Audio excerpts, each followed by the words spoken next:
Time for one more piece of music before we take a short intermission. It's very hot for us, so we need to go and load up on some water and cool off. And you need a chance to go and visit David and Celeste to buy your matching set of goodies.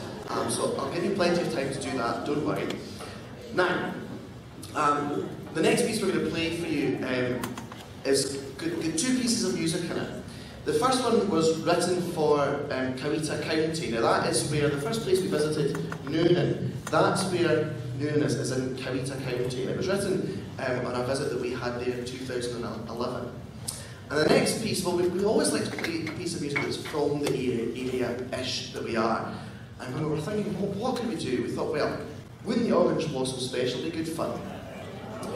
So, what we have for you here is our version, arranged by my assistant musical director, who's not able to be here, unfortunately, Neil Ego. This is the Orange Blossom Special from Coweta County.